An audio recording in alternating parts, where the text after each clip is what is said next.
अस्सलाम वालेकुम व्यूवर, सबसे पहले मेरे चैनल को सब्सक्राइब करें। आज आपको राधा और कृष्ण की मोहब्बत की असल दास्तान को तफसील, मंजर निगारी, जज्बात और रूहानी गहराई के साथ मुकम्मल तौर पर पेश करता हूँ। ये दास्तान ना सिर्फ मोहब्बत है बल्कि एक रूहानी सफ़र भी है जो जिस्म से बुलंद होकर रूहों का मेल बन जाता है। हज़ारों साल पहले हिंदुस्तान के इलाके ब्रज में एक गांव था, गोकुल, जहां नंद बाबा और यशोदा के आंगन में कृष्ण ने आँख खोली। वो बचपन ही से खूबसूरत, चंचल और बांसुरी बजाने में माहिर थे। उनकी एक मुस्कुराहट से पूरा गांव रोशन हो जाता। दूसरी तरफ उसी ब्रज में राधा पैदा हुई। वो वज, हुस्न, शर्म और पाकीज़गी की मुजस्सम तस्वीर थी। राधा कृष्ण से बहुत बड़ी थीं, मगर उनकी रूहें एक दूसरे को जैसे पहले ही पहचानती थीं। बचपन से ही राधा का दिल कृष्ण के सुरों में खो जाता। कृष्ण जब पहली बार अपनी बांसुरी लेकर जंगल के किनारे बैठे और बांसुरी बजाई तो जंगल की हवा रुक गई, परिंदे चुप हो गए और सब ग्वालनियाँ सरों पर पानी के घड़े रखे दौड़ती हुई आ गईं। इनमें से एक राधा भी थी, मगर कृष्ण की निगाहें सिर्फ एक चेहरा ढूंढ रही थीं, राधा का चेहरा। वो लम्हा जब राधा और कृष्ण की नज़रें पहली बार गहराई से टकराईं, वक़्त वहीं रुक गया।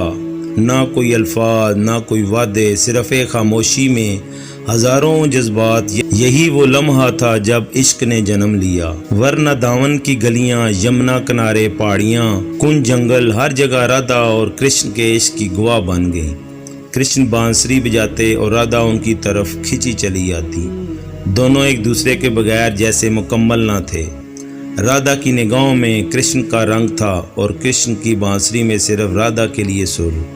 ग्वालनियाँ रश्क करती थीं, पर जानती थीं कि कृष्ण की बांसुरी सिर्फ राधा के लिए बजती है। वो एक दिन राधा के साथ यमुना के किनारे बैठे और कहा, राधा, अगर ये दुनिया ना होती, अगर ये रस्म और रिवाज ना होते, तो मैं सिर्फ तुम्हारा होता। राधा मुस्कुराई और बोली, कृष्णा, मुझे तेरे साथ जिस्म का बंधन नहीं चाहिए, मुझे तेरी रूह चाहिए जो कभी जुदा ना हो। कृष्ण का मुकद्दर गोकुल में ख़त्म ना होना था। उन्हें द्वारका जाना था, सल्तनत संभालनी थी और महाभारत के दौर में अपना किरदार निभाना था। एक दिन कृष्ण ने राधा को देखा, बांसुरी रखी और आस्था से बोले, राधा, मुझे जाना होगा। राधा ने आंखें बंद की, बांसुरी को अपने हाथ में लिया और कहा, बांसुरी अब न बजाना, क्योंकि जिसके लिए ये सुर निकलते थे वो अब तुम्हारे साथ ना होगी। कृष्ण ने बांसुरी को यमुना में बहा दिया। ये जुदाई दुनिया के लिहाज से थी, मगर रूहानी तौर पर राधा और कृष्ण हमेशा एक रहे।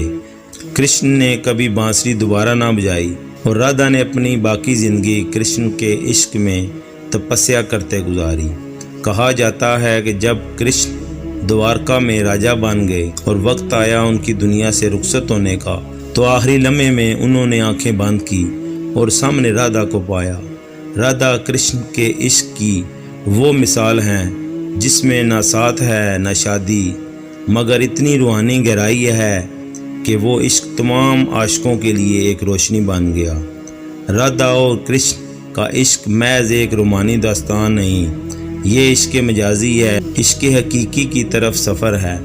राधा का इश्क पाकीज़गी, कुर्बानी और रूह की शिद्दत की अलामत है, और कृष्ण का इश्क माशूक का मुकम्मल हो जाना।